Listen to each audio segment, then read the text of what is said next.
कोरोची जिल्हा परिषद मतदारसंघातून आपण आवाड्यांची चौथी पिढी राजकारण नेता येत आहे. आपण यड्रावकरांच्या सूनबाई आहात. नेमकं कोरोची जिल्हा परिषद मतदारसंघातील मतदारांना काय संदेश द्याल?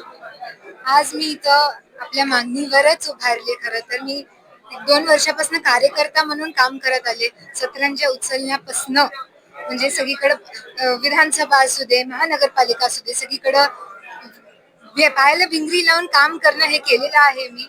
आणि त्यामुळेच आज सगळ्यांची मागणी आली सानिका दिदीना उभा करा म्हणून. आणि मी आता उभारले आणि विजन घेऊन उभारले. आपल्याला जास्तीत जास्त विकास आणायचा आहे हे बोलणार आहे मी. आपले जे झेडपीचे शाळा असू दे, आपले हॉस्पिटल असू दे, या सगळ्याला पोलीस भरती असू दे, या सगळ्याला डोक्यात ठेवून आपण जास्तीत जास्त आपल्या गावात काय करता येईल, कसं करता येईल हे विजन ठेवून आज मी या ठिकाणी उभी आहे. भारतीय जनता पार्टीकडे आपण निवडणूक लढवत असताना जनता पार्टीने केलेली कामं असतील, म्हणजे एक लाडकी योजना असेल, मुलींचं मोफत शिक्षण असेल, अशा तरुण मतदारांची संख्या मला वाटते मोठ्या प्रमाणात वाढल्या. तर तरुण मतदारांना आपण काय सांगाल? आपण हे जे आता कित्येक अशा योजना आहेत जे कधी कधी आपल्यापर्यंत पोहोचत पण नाहीत.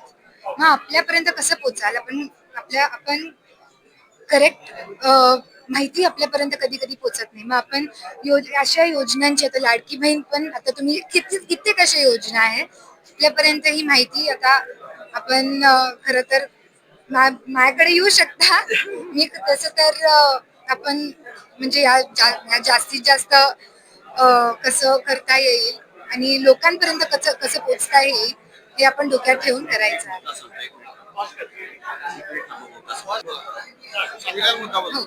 आता आपलं तारदाळ खोतवाडीचं जे पाण्याचं योजना आहे त्यासाठी 53 कोटी हे आलेले आहेत आणि त्याचं पण काम अंतिम टप्प्यावर आहे आणि ते पण 1-2 महिन्यात संपेल आणि ते संपल्या त्याचं पण म्हणजे आपण चालू करायचं आहे आणि ते पण आता करायचं आहे. मतदारांचा आजचा उत्साह बघता आपण जिल्हा परिषद सहित पंचायत समितीच्या जागेवर विजयी होणार असे संकेत मिळतात. विजयी झाल्यानंतर आपलं नेमकं विजन काय असेल? मी सांगितल्यासारखं की आपले जे झेडपी शाळा आहेत त्यात आपण कसं ई क्लासरूम कसं करता येईल हे बघायचं आहे. त्या व्यतिरिक्त पोलीस भरती असू दे, आपले जे हॉस्पिटल्स आहेत, ग्रामीण आपले जे हॉस्पिटल आहेत त्याच्यात आपण कसं अजून एन्हान्स करता येईल.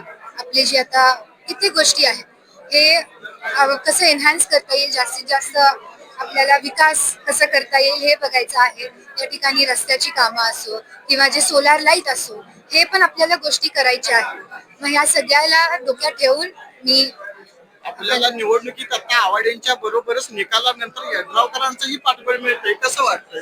नक्कीच चांगलं वाटतंय. म्हणजे आशीर्वाद मला या ठिकाणी आज फक्त यड्रावकर साहेब आणि राहुल लवाडे साहेब यांचा आहे आणि त्या व्यतिरिक्त हळवणकर साहेब आणि माझे आजोबा प्रकाश अण्णा यांचाही आशीर्वाद आणि पाठिंबा आहे.